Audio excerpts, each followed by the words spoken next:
Yo, what's happening, everybody? It's your boy DJ here, back at you with another one. And today, we got our boy J Collector 23 here. We finally got inside of his room to see his collection. And I'm excited to see what you got, bro. What's going on, man? Appreciate it coming out. Yes, this is going to be great. So right after the intro, we're going to get into it. It's about to get real.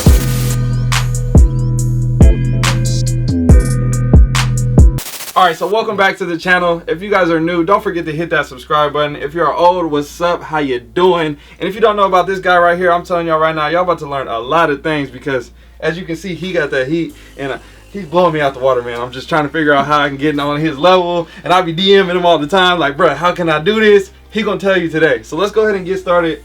Just tell us about the collection and how it came to be what it is today. What was that first shoe and how you got all these kicks? Man, first shoe that I probably started it off for me was the LeBron South Beach 8. Talk about this one for a sec. This shoe, when it came out, was sitting at Foot Action. I was originally living in Jersey. Sitting at Foot Action for weeks, and every week I went in there and I'm like, I'll get it next week. So one day I went and they were all gone. I go, then I was determined to find the shoe. The only place I found it was Flight Club. They were $1,000. I'm not gonna lie to you, I went there and I bought 4 pairs in the first. Damn!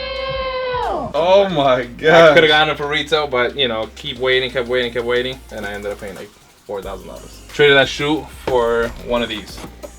Grail. This is my first hype shoe that I got, in other words.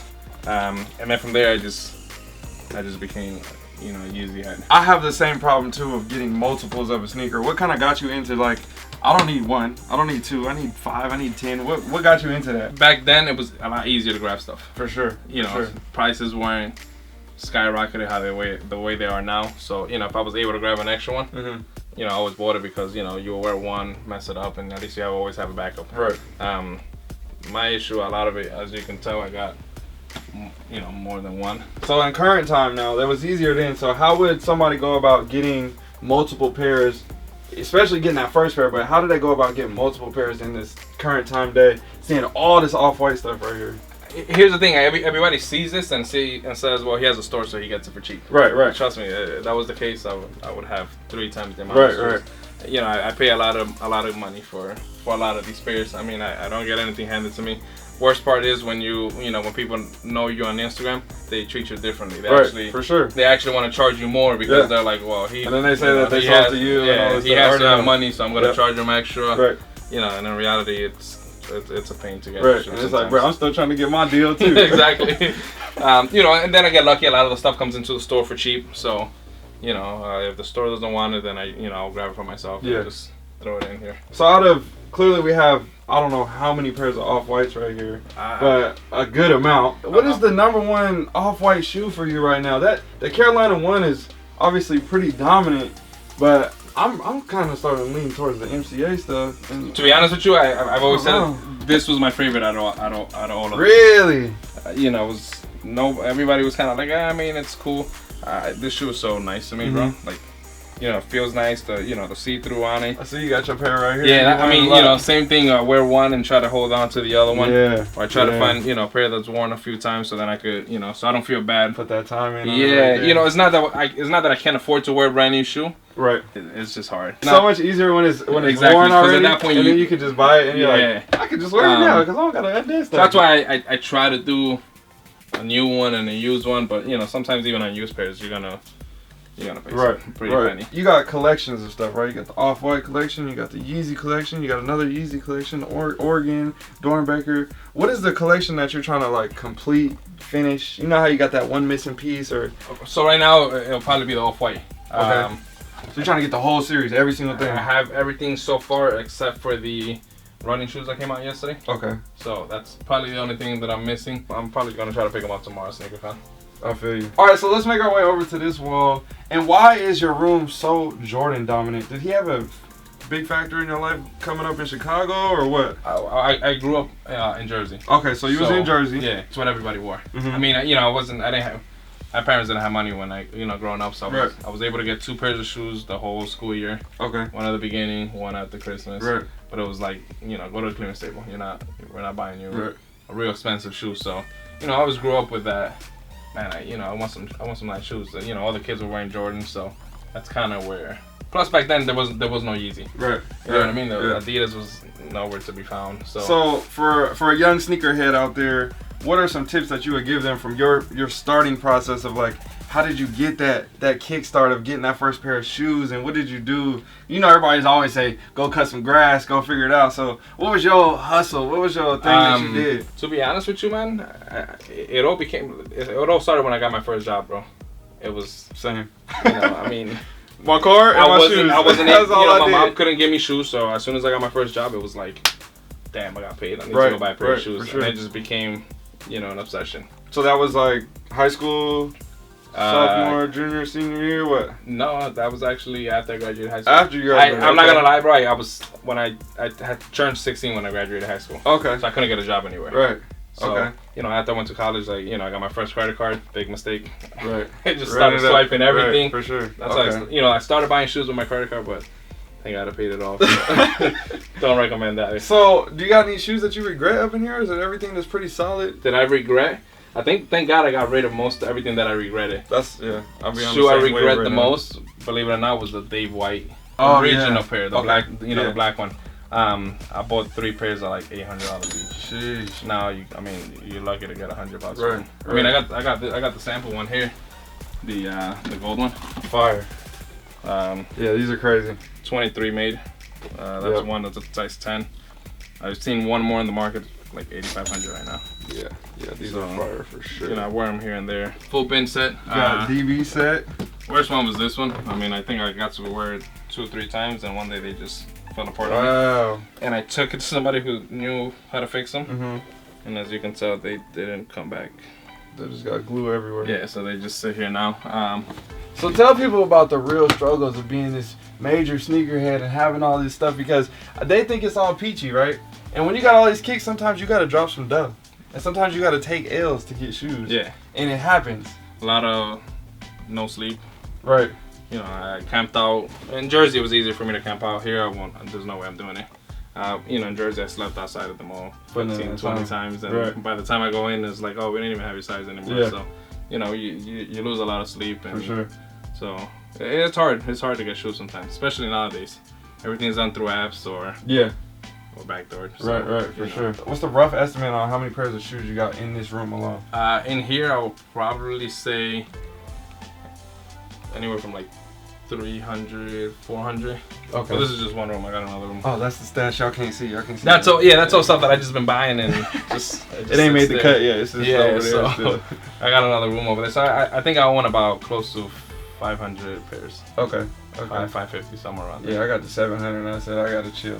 I got down to 300. You know I'm still pushing to get down. My goal is to get down to 100. It's gonna be hard as hell. Yeah, it's impossible. But I'm trying. Yeah, I think it's. I'm not gonna lie. When I lived in Jersey, I had about 1,000 pairs. Wait a minute.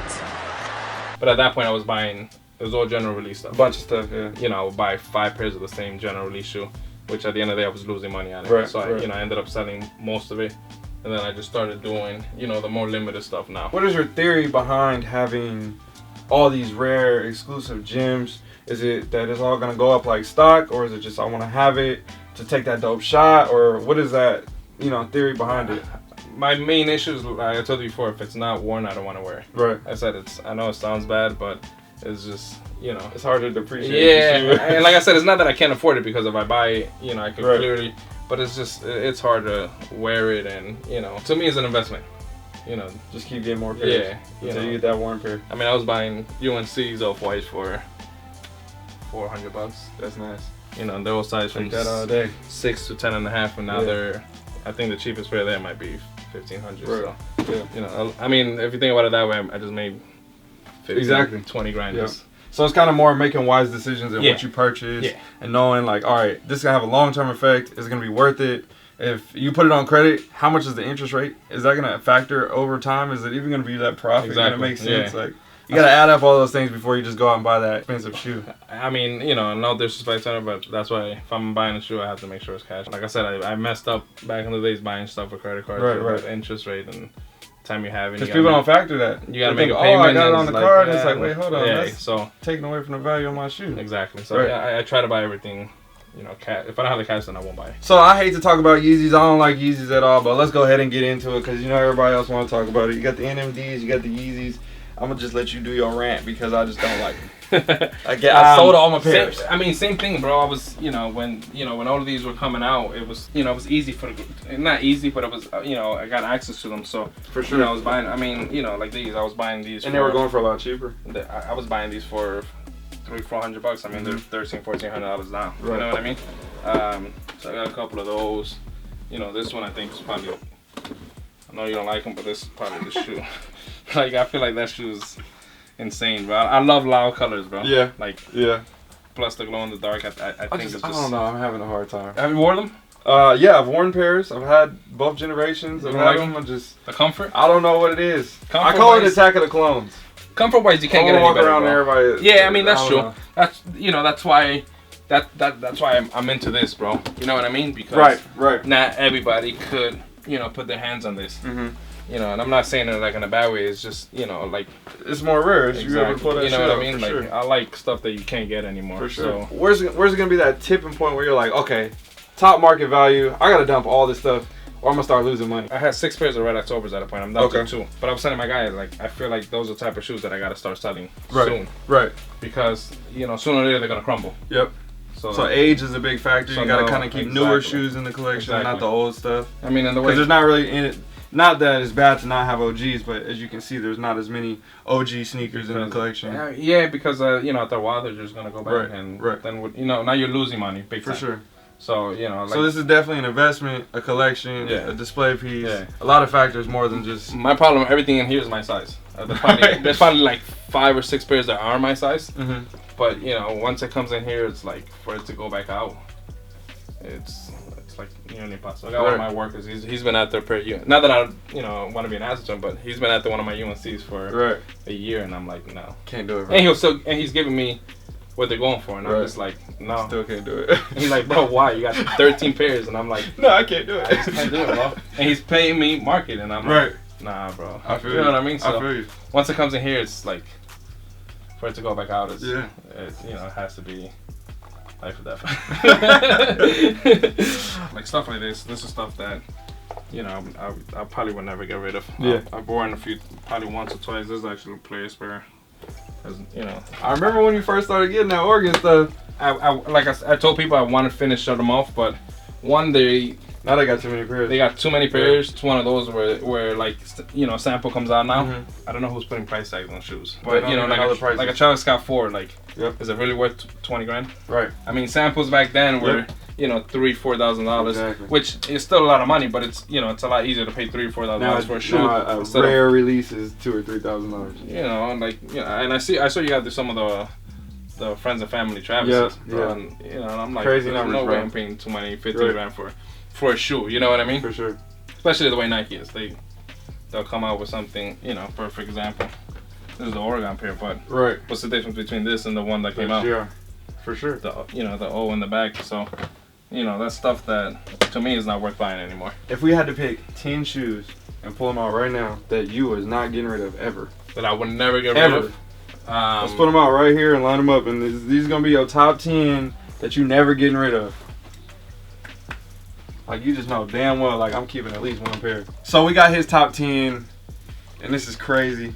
I don't even know what we would value this at right now, but I'm telling you right now, if the house burned down and he was only to walk away with 10 pair of shoes, this is wild. I think I'll be alright. I think you'd be alright. Yeah, I think I'll be alright. You might be able to survive for a couple years over these right here. I mean, a lot of people are gonna say it's all hype stuff. Right. But it's stuff that took me a while to acquire. Mm-hmm. Like when this one took me. This was probably one of the last off-whites that I was that I grabbed because prices were getting insane. Yeah, for sure. So this is one that it took me a while to get. MCAs, mostly they dropped in Chicago, mm-hmm. and even at that point, it took me forever, to grab them. Yeah. I mean, it's just such a clean pair. I feel like you can wear this with anything. So. They're a lot more wearable than the Chicago. Yeah, I mean, I'm actually, I got 2 pairs of the Chicagos, and I'm scared to wear the Chicago because I feel like they're gonna get, especially because the toe box is different, the material, and I just feel like they're gonna get so dirty. For sure. Oregon 3, I haven't worn this. Oregon, not Oregon. Oregon. Get it straight. And the 5s. I traded a Red October for this. Really? So that's why I feel like I can never get rid of this. but when I traded that was when. But you got a good size though. Yeah, I was able to get an 11. Right. I had a 9.5. I traded for a 9.5 and it was too tight. Yeah. So I ended up getting rid of it and I swapped for an 11. So it helped out. That's definitely some good stuff right there. Like I said, first pair of hype shoe that I really got for one of my guys. So this I'll probably never leave. It's probably one of the best Yeezys ever made. So comfortable. Yeah, between these two, I mean, you can't get any better than that. So same thing with that one. It looks like a plain old shoe, but right, not too many out there. Right. So I got 2 of these. I got a 6 and an 11. Okay. I passed up on these at Complex Con by accident. So this pair actually didn't come from Complex Con. This came from RSVP did a pop-up. Okay. And Virgil showed up. Me and my guy were there for the whole day. We drove to the shop. As soon as we get into the shop, he tweeted that he was going to be there. We raced down there. Right. There was probably 400 people in less than 20 minutes. I wasn't able to get a pair. There was a guy who bought these. He got them signed. He got both of them signed. I got them for $700. That's solid. Which at that point, a good day to me. yeah, at that point I was like, man, I got raised for these. But now they're like, right.